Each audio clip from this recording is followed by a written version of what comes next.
दोस्तों, क्या आपने कभी सोचा है कि कबाड़ से भी हम लोग अमीर बन सकते हैं? कूड़े में छिपा खजाना जिससे बन जाएगा भारत अमीर।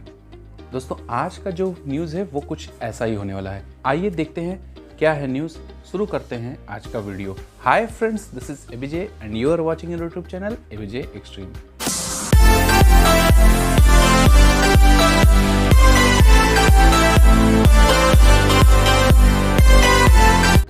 दोस्तों, हमारे देश में ऐसे भी लोग हैं जो अपने पुरखों के सामानों को बहुत ही संभाल कर रखते हैं। सिर्फ हम ही नहीं, आप लोग भी ऐसे हैं जो अपने पुरखों के दिए हुए सामानों को काफ़ी संजो कर रखते हैं, संभाल कर रखते हैं। हम उन सामानों को तब तक संभाल कर रखते हैं जब तक कि वो ख़राब ना हो जाए, और ख़राब होने के बाद झट से उसको फेंक देते हैं। और इन्हीं चीज़ों को जब हम फेंक देते हैं तो ये कहलाते हैं ई वेस्ट।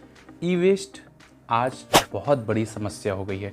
ग्लोबल वार्मिंग के बाद यह एक पर्यावरण के लिए सबसे बड़ी समस्या बनती जा रही है, और अगर सही समय पर इसका निस्तारण ना किया जाए तो ये हमारे देश, अर्थव्यवस्था और सेहत के लिए भी बहुत ही ज़्यादा हानिकारक साबित हो रहे हैं। आखिर ये ई वेस्ट है क्या? वही सामान जैसे मशीन, कोई fridge, TV, computer, AC, laptop, mobile, कुछ भी जो खराब हो जाती है और हम उसे फेंक देते हैं, उन्हीं को कहते हैं ई वेस्ट। ये ई वेस्ट ग्लोबल वार्मिंग के बाद दूसरी सबसे बड़ी समस्या भारत के लिए बन चुकी है। भारत ही नहीं, ये कई देशों की समस्या बन चुकी है। दोस्तों, ये ई वेस्ट हमारे लिए इतना हानिकारक कैसे साबित हो सकता है? ई वेस्ट को जब तोड़ा या फेंका जाता है, इसमें मरकरी, लेड और कई हानिकारक केमिकल ऐसे होते हैं जो सीधे आपके सेहत को नुकसान पहुंचा सकते हैं।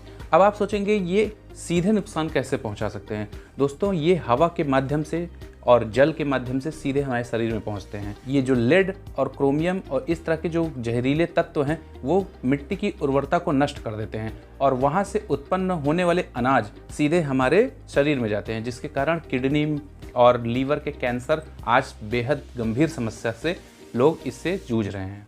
ऐसा ही सीएससी की रिपोर्ट में भी साबित हुआ है। सीएससी यानी centre for science and environment की एक रिपोर्ट के अनुसार सर्किट बोर्ड जलाने वाले इलाके के पास ऐसा हुआ, वहाँ के आसपास के लोगों में कैंसर की आशंका जताई गई, क्योंकि इसमें पूरे इलाके में जहरीले तत्व फैल गए थे। इन्हीं सबको देखते हुए सरकार ने स्क्रैप पॉलिसी ला दी है। इस स्क्रैप पॉलिसी के तहत 134 यानी 134 ऐसे आइटम्स हैं इलेक्ट्रॉनिक जिसको एक एक्सपायरी डेट के तहत रख दिया गया है कि इसकी एक्सपायरी डेट यहीं तक सीमित रहेगा। जैसे उसमें टीवी है, एसी है, लैपटॉप है, मोबाइल है, कंप्यूटर है, मतलब एक एक्सपायरी डेट इस पर तय कर दी गई है। दोस्तों, इससे होगा क्या कि जब भी आप फ्रिज लेने या टीवी लेने जाएंगे तो वहाँ पर एक एक्सपायरी डेट तय हो जाएगी कि इस स्क्रैप पॉलिसी के तहत आप इसे 10 साल तक यूज कर सकते हैं, उसके बाद इसे आपको स्क्रैप कराना पड़ेगा। इस स्क्रैप पॉलिसी के तहत फ्रिज 10 साल, एसी 10 साल, ओवन 10 साल, वॉशिंग मशीन 9 साल, लैपटॉप, कंप्यूटर 5 साल के लिए एक्सपायरी इसकी तय कर दी गई है। दोस्तों, यह स्क्रैप पॉलिसी 1 अप्रैल 2023 से लागू कर दी गई है,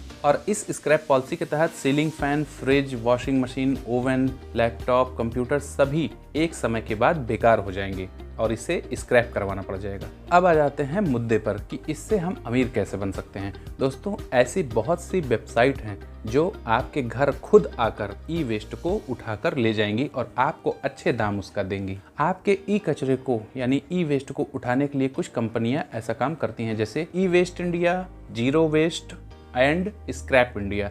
इस पे आप अपना जो भी घर में सामान है पुराना, उसको आप बता सकते हैं, उसकी डील कर सकते हैं, और वहाँ से आपको मेंबर आएगा, आपके सामान को देखेगा और उससे आपको पेमेंट देगा और वो सामान लेकर चला जाएगा। दोस्तों, ऐसा हुआ भी बनारस में e waste awareness and save environment project की लॉन्चिंग हुई, जिसके तहत घर में जो भी ऐसे सामान हैं जो ई वेस्ट हैं, जैसे फ्रिज, वॉशिंग मशीन, इसको आप वहाँ पर ले जाएं और वहाँ पर बेच सकते हैं और अच्छा कमाई भी कर सकते हैं। तो हुए ना आप अमीर। चलिए दोस्तों, आज के लिए बस इतना ही। आगे मेरे वीडियो का करिए थोड़ा सा इंतजार। तब तक के लिए नमस्कार।